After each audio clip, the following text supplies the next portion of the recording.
ڕێز و سڵاوێەوە بینەران و گوێگرانی خۆشەویستی تەلەڤیزیۆنی کۆمەڵە لەگەڵتاندام بۆ پێشکەشکردنی گەشتی هەواڵەکانی ئەمڕۆ ڕۆژی یەکشەمە سەرەتاش بە سەردێڕی چەند هەواڵێک دەست پێ دەکەین. بانگشتی بنەماڵەی پێشمەرگێکیان بە خەتکردوەکانی پیرانشار بۆ ئیدارەی ئیسلاحات. هەڵوەشاندنەوەی حکمی دەرکردنی سێ مامۆستای زانکۆی کوردی لەلایەن دیوانی دادوەریەوە. خراپی دۆخی تەندروستی شلێر مامقادری لە زیندانی کۆمەری ئیسلامی. کۆبوونەوەی ناڕەزایەتی ئەنجومەنی ژن ژیان ئازادی لە ئەڵمان و درێژەی ناڕەزایەتی کرێکەرانی شیرکەتی ئێران برگ بۆ شەشەمین ڕۆژی بەردەوام.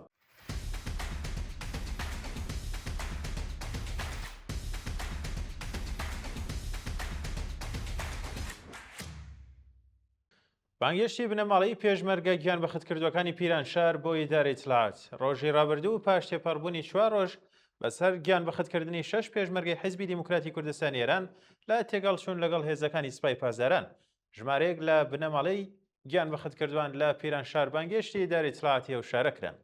بەفێ راپۆرتە گەیشتوەکان هێزە ئەمنیەکانی ڕژێم لە کاتی سەردانیان بنەماڵانەدا وێڕای بێڕێزی کردن بە هەڕەشە و توندوتیژی داوای کۆد و دەستڕاگەیشتن بە موبایلەکانیان کردووە. پاش ڕەتکردنەوەی ئەم داواکاریە لەلایەن بنەماڵەکانەوە هێزە سەرکوتگەرەکان بە زەرملێ موبایلی ژمارەیەک لەوانەیان زەوت کردووە و لە ڕێگەی لاپەڕە تایبەتەکانیان لە تۆڕە کۆمەڵایەتیەکاندا ئەمانجیان بووە وێنەکانی خامنەیی بڵاو بکەنەوە. هەڵوەشاندنەوەی حکمی دەرکردنی سێ مامۆستای زمانی کوردی لەلایەن دیوانی دادوەریەوە. بەپێی دوایین زانیاریەکان حکمی دەرکردنی سێ کەس لە چالەکانی سنفی مامۆستایانی پارێزگای سنە بەناوەکانی مەجید کەریمی و غەیاز نیعمەتی و جیهانگیر بەهمەنی لەلایەن دەستەی باڵای چاودێری بەسەر سەرپێچیە ئیداریەکانی دەوڵەت هەڵوەشێنرایەوە و حکمی گەڕانەوەیان بۆ سەرکار دەرکراوە. راپۆرتەکان ئاماژە بۆ دەکەن کە لە مانگی سەرماوەزی ساڵی 1404 هەتاوی دەستەی ڕاگەیشتن بە سەرپێچیە ئیداریەکانی ئەموزش و پەروەرش حکمی دەرکردنی ئەم سێ مامۆستای و 5 مامۆستای دیکەی دەرکردە بوو. هاوکات لە مانگی گەڵاڕێزانی هەمان ساڵدا لە قەیسیوێکی دیوانی قەزای حکمی قەزایی دژ بە مەجید کەریم و غەیاز نیعمەتی کە پێشتر بە دەرکردن و بێبەشبوونی هەمیشەی لە خزمەتگوزاریە دەوڵەتیەکان مەحکوم کرابوون بە تەواوی پەشڕاست کردبووە. خراپی دۆخی تەندروستی شلێر مامقادری لە زیندانی کۆمەری ئیسلامی. شلێر مامقادری بەندکراوی سیاسی تەمەن 34 ساڵی خەڵکی مەهاباد و ڕاگیرا و لە بەندینخانی ناوەندی ورمێ بەهۆی بێبەشکرانی بەردەوامی لە خزمەتگوزاریە دەرمانی و پزیشکیەکان لە دۆخێکی تەندروستی زۆر خراپدایە. بە پێڕاپۆرتەکان ناوبراو کە تووشبووی نەخۆشی شێرپەنجەیە لە 90 خاکەلێوەی 1450 هەتاویەوە تاوەکو ئێستا نزیکەی 27 کیلۆگرام لە کێشی لەدەست داوە. سەرچاوەکانی نزیک لە بنەماڵەکەی ڕایان گەیاندووە کە ئەم دابەزینە توندەی کێشی بەهۆی نەبوونی دەرمانە و چاودێری تایبەتەوە بە نەخۆشیەکەیەتی. جێگای ئاماژەیە کە ڕێگریکردن لە دەستڕاگەیشتنی بەندکراوانی سیاسی بە چارەسەری پزیشکی یەکێک لە شێوازەباوەکانی ناوەندە ئەمنیەکانی ڕژیمە بۆ گوشاری جەستەی و دەرونی لەسەر بەندکراوان. کۆبنەوەی ناڕەزایەتی ئەنجومەنی ژن ژیان ئازادی لە ئەڵمان. ڕۆژی ڕابردوو کۆمەڵێک لە هاوڵاتیان و هەڵسوڕاوانی ئەنجومەنی ژن ژیان ئازادی لە وڵاتی ئەڵمان لە درێژەی کۆبنەوە ناڕزایەتیەکانی ڕۆژانی شەممەدا دژ بە سیاسەتە سەرکوتگەرەکانی کۆماری ئیسلامی کۆبوونەوە. بە پێڕاپۆرتی گەیشتوو بەشداربووان لەم کۆبوونەوەیدا یان لەم گردبوونەوەیدا بە سەرنجدان لەسەر دۆخی ئێستای کوردستان بەتوندی سەرکوت دەست بەسەرکردنی بە کۆمەڵ کوشتنی هاوڵاتیان و گوشارە ئەمنیەکانی ڕژێمیان بۆ سەر خەڵکی کوردستانی دانەکرد. ناڕازیان بە وتنەوەی دروشم و بەرزکردنەوەی پۆستەر جارێکی دیکە جەختیان لەسەر پەیوەندی سەرانسەری خەڵکی ئێران لە دژی دەسەڵاتی کۆماری ئیسلامی کردووە. درێژەی ناڕزایەتی کرێکارانی شیرکەتی ئێران برگ بۆ شەشەمین ڕۆژی بەردەوام.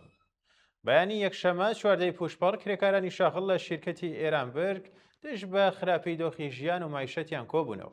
کرێکارانی ناڕازی لە شەشەمین ڕۆژی ناڕزایەتیەکانیاندا ڕایانگەیان کە بەهۆی بایەخنەدانی ڕژێمی کۆمەری ئیسلامی بە دۆخی ژیانی کرێکاران لە دۆخێکی خراپی ئابووریدا دەژین و تەنانەت توانای دابینکردنی سەرەتایی ترین پێداویستیەکانی ژیانی بنەماڵەکانیان نییە. لە درێژەی ناڕزایەتیەکاندا کرێکاران خوازیاری بەرزکردنەوەی ئاسیاق دەست بە پێی ڕێژەی هەڵاوسان دابینکردنی بیمەی دەرمانی کارامە و هەروەها بایەخدانی ڕژێم بە ژیانی کرێکاران بوون. کۆبنەوەی ناڕزایەتی کرێکارانی شارەداری ئێران شەهر. ڕۆژ یەک شەممە 14 پوشپەڕ 1405 هەتاوی ژمارەیەک لە کرێکارانی دەرکراوی شارەداری ئێران شەهر بە مەبەستی گەڕانەوەیان بۆ سەرکار کۆبوونەوەیەکی ناڕزایەتیان بەڕێوە برد. بە پێی دوایین زانێرەکان 32 کەس لە کرێکارانی ئەو شیرکەتە کە هەندێکیان زیاتر لە 2 ساڵ پێشینەی کارکردنیان هەیە لەم ڕۆژانەی دواییدا بە وەرگرتنی نامەیەک لە سەرکارەکانیان دەرکراون. کرێکارانی ناڕازی ئەمەشە بەوە دەکەن کە دەرکردنیان بەهۆی کێشەی دارایی شارەداریەوە نەبووە، بەڵکو ئەم بڕیارە بە گوشاری ڕاستەوخۆی حراسەتی شارەداری و ئیدارەی ئیتلاعاتی ئێران شەهر جێبەجێکراوە. بۆیە خوازیاری هەڵوەشانەوەی ئەم بڕیارە و دەست بەجێ گەڕانەوەیانن بۆ سەر کارەکانیان. دەرکردنی لانیکەم 40 کرێکاری شارەداری سەراوان بەهۆی داواکاریە مەعیشەتیەکانیان. لە ڕۆژانی ڕابردوودا 40 کرێکاری پەیمانکاری شارەداری سەراوان تەنیا بەهۆی بەدواداچوون و داواکردنی هەغدەستە دۆخراوەکانیان بە شێوەیەکی بە کۆمەڵ لەسەر کارەکانیان دەرکران. ئەم کاردانەوە توندەی بەرپرسانی ڕژێم لە کاتێکدایە کە وەڵامی بەردەوامی دەسەڵاتدارانی کۆماری ئیسلامی بۆ داواکاریە مەعیشەتی و سنفیەکانی چین و توێژەکانی کۆمەڵگا هەمیشە پشتبەستن بووە بە دۆسیە سازی ئەمنی، دەرکردنی بە کۆمەڵیان سەپاندنی حکومی قورس لەلایەن دەستگای قەزاییەکانەوە. جێگای ئاماژەیە کە دەرکردنی ئەم کرێکارانە بەردۆخی ژیان و بژێوی خێزانەکانیانی لەم قەیرانە ئابوووریەدا بە تەواوی ڕوبەڕووی مەترسی کردوێتەوە. سەپاندنی حکمی سێدارە و زیندانی تازیری بەسەر سێ دەست بە سەرکراوی ڕەوتی ناڕزایەتیەکانی مانگی بەفرامبەر. بە پێی دوایین هەواڵەکان لقی 15 دادگای ئینقلابی تاران بە سەرۆکایەتی ئەبوولقاسم سەڵاوەتی حکمی قورسی سێدارە و زیندانی بەسەر سێ دەست بە سەرکراوی ناڕزایەتیەکانی مانگی بەفرامبەر 1404 هەتاویدا سەپاند. لەم پەیوەندیەدا مەهدی نازر و هاوسەرەکەی بەناوی مەهناز چاردوولی بە تۆمەتی هێرشکردنە سەر مزگەوت بە کۆکتێل ملوتۆڤ بەشداریکردن لە کۆبوونەوە نایاساییەکان حکمی سێدارەیان بەسەردا سەپێنراوە. هاوکات عاتفە نەزار خوشکی مەهدی نەزار لەم دۆسیەدا بە تۆمەتی کۆبوونەوە بە مەبەستی تێکدانی ئەمنیەتی وڵات حکمی 10 ساڵ زیندانی تازیری بەسەردا سەپێنراوە. دەست بە سەکرانی 6 هاوڵاتی لە شاری پەردیز لەلایەن هێزە ئەمنیەکانەوە. ڕۆژی ڕابردوو پەیوەندیە گشتیەکانی سوپای سەیدولشوهەدای پارێزگای تاران دەست بە سەرکردنی 6 هاوڵاتی لە شارستانی پەردیز ڕاگەن.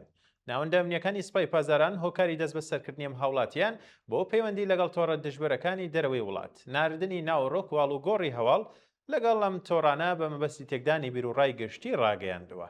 شایانی باسە کەم کەسانە پاش دەست بە سەرکران و ڕێکخستنی دۆسیەی قەزایی ڕادستی ناوەندە قەزایەکانی ڕژێم کراون، بەڵام لە راپۆرتەکەدا هیچ ئاماژەیەک بە ناسنامە و شوێنی ڕاگررتنی ئەم هاوڵاتیانە نەکراوە. ئاشکرابوونی جنایەتەکانی ڕژێمی کۆماری ئیسلامی لە زیندانی دەستگردی ئیسفەهان. راپۆرتە نوێیەکانی ناوبەندینخانەی دەستگرتی ئیسفەهان پەردە لەسەر بەڕێوەچوونی شێوازی جیاوازی ئەشکەنجە و تونند و تیژی ڕێکخرا و دژ بە بەندکراوان و بە تایبەت بەندکراوانی سیاسی و ئەمنی لا دەدەن. راپۆرتەکان ئاماژە بەوە دەکەن کە بەرپرسان و هێزەکانی پاراستنی زیندانەکە لە بەندە تاکە کەسیەکاندا بە بچووکترین بیان و بەندکراوان بەباتۆم بە توندی بریندار دەکەن و دەست و قاچیان بەستونەکانی نێو ڕێڕەوەکانەوە دەبەستنەوە. بە پێی زانیاریەکان لە چەندین حاڵەتدا توندەی ئەم لێدان و ئەشکەنجانە بووەتە هۆیە شکانی ئێسک، خوێن ڕێژی و تەنانەت یانە دەستدانی بەندکراوان لە ژێر ئەشکەنجەدا کە دواتر بەرپرسانی زیندان بە ڕێکخستنێکی ساختەوە کاری بردنەکەیان وەک تێک هەڵچوونەکانی نێوان بەندکراوان تۆمار کردووە. بەشداری نەکردنی موجتەبا خامنەئی لە ڕێوڕەسمی ناشتنی باوکیدا. ڕۆژی ڕابردوو لە ڕێوڕەسمی ناشتنی تەرمی عەلی خامنەئی لە شاری تاران سێ لە کوڕەکانی بەناوەکانی مستەفا، مەسعود و مەیسەم خامنەئی لە تەنیش بەرپرسانی باڵای سەربازی و حکومی کۆماری ئیسلامیدا بینران، بەڵام موجتەبا خامنەئی ئامادەی ڕێوڕەسمەکە نەبوو. موجتەبا خامنەئی کە وەک کەسایەتیەکی سەرەکی پشت پەردەی بەیت و میراثگیری ئەگەری دەسەڵات لە ئێران دەناسرا. ئامادەنەبوونی لەم شانۆی ناشتنەدا بۆ هۆی ڕسوایی و تیشکی خستە سەر قوڵبوونی ناکۆچی لە نێو بازنەی سەرەکی دەسەڵات و تەنانەت لە نێو خودی بنەماڵەی خامنەئیشدا. ئەم ئامادەنەبوونەی ناوبراو لە کاتێکدا بوو کە پاشماوەکانی ڕژێم لە ڕیزی پێشەوەی نوێژەکەدا بۆ شاردنەوەی ترسی خۆیان لە داڕمانی دەسەڵات ڕێز بووبوون. بەردەوامی چاکسازیەکان لە دامەزراوە ئەتۆمیەکانی چیای مەقۆژ لە نەتەنز بە پێی دوایین هەڵسەنگاندنی دامەزراوەیەکی ئەمریکی وێنەی مانگە دەستکردەکان نیشانی دەدەن کە چالاکی پیتاندنی ئۆرانیۆم لە سێ ناوەندی سەرەکی نەتەنز، فۆردۆ و ئیسفەهان دەستی پێ نەکردوێتەوە. بەڵام لە هەمان کاتدا نیشانەی بەردەوامی کارەبیناسازیەکان و هاتوچۆی ئۆتۆمبیلەکان لە دامەزراوەی ژێرزەمینی چیای مەقۆژ لە نزیک نەتەنز دەبینرێت. ئەم دامەزراوە نەهێنی و قوڵە کە لە راپۆرتە ئینگلیزیەکاندا بە چیای مەقۆژ دەناسێنرێت لە باشووری کۆکای نەتەنزدایە و هێشتا هێزەکانی ڕژێم چاکسازی تێدا دەکەن، هەرچەندە ئاماژەیەک نییە بۆ ئەوەی کە بۆ قۆناغی کارپێکردن ئامادە بێت.